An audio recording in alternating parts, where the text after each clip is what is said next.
എൻ്റെയും പൊന്നുമണിയുടെയും കുറച്ച് നേരമൊക്കെ ഒന്ന് കണ്ടാലോ. അപ്പം ഞാൻ കുളി കഴിഞ്ഞ് വന്നപ്പോഴത്തേക്ക് അവൻ നല്ല ഉറക്കത്തിലാണ് കേട്ടോ. അപ്പോൾ അവൻ ഉറങ്ങണ നേരം കൊണ്ടാണ് എൻ്റെ പരിപാടികളൊക്കെ പെട്ടെന്ന് പെട്ടെന്ന് തീർക്കാറുള്ളത്.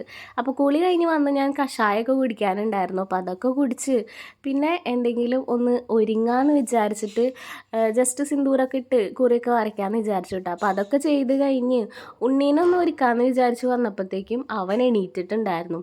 അങ്ങനെ വേഗം തന്നെ അവനൊന്ന് ജസ്റ്റ് എടുത്തുകൊണ്ട് നടന്നപ്പോഴത്തേക്ക് അവനൊന്ന് ഉറങ്ങിയിട്ടുണ്ടായിട്ടാ. അപ്പോൾ കുറച്ച് നന്നായിട്ട് ഉറങ്ങിയിട്ട് അവന് പിരികാനൊക്കെ എഴുതി കൊടുക്കാമെന്ന് വിചാരിച്ചു. അല്ലെങ്കിൽ പെട്ടെന്ന് തന്നെ അവൻ മാച്ച് കളയും.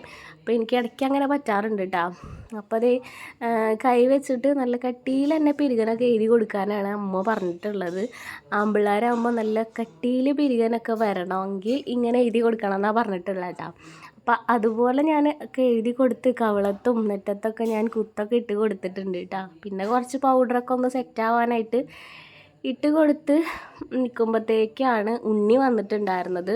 അപ്പോൾ ഉണ്ണി ആരാന്നൊക്കെ ഇടയ്ക്ക് ചോദിക്കുന്നുണ്ടായിരുന്നു കേട്ടോ. അപ്പോൾ എൻ്റെ അനിയനാണ് ഉണ്ണി എന്ന് പറയണത്. അപ്പോൾ അവൻ എൻട്രൻസിന് രജിസ്റ്റർ ചെയ്തിട്ടുണ്ടായിരുന്നു. അപ്പോൾ അതിൻ്റെ ഡീറ്റെയിൽസൊക്കെ കാണിക്കാനായിട്ട് കൊണ്ടുവന്നതായിരുന്നു കേട്ടോ. അങ്ങനെ അവനെ കെടുത്തിയിട്ട് ഞാൻ വേഗം പോയിട്ട് ഫുഡ് കഴിക്കാനായിട്ട് ഇരുന്നു കേട്ടോ. അപ്പോൾ അവൻ എണിക്കണതിന് മുന്നേ വേഗം ഫുഡ് കഴിച്ച് തീർക്കണമല്ലോ.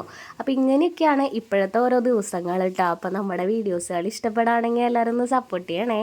ചാച്ചാ.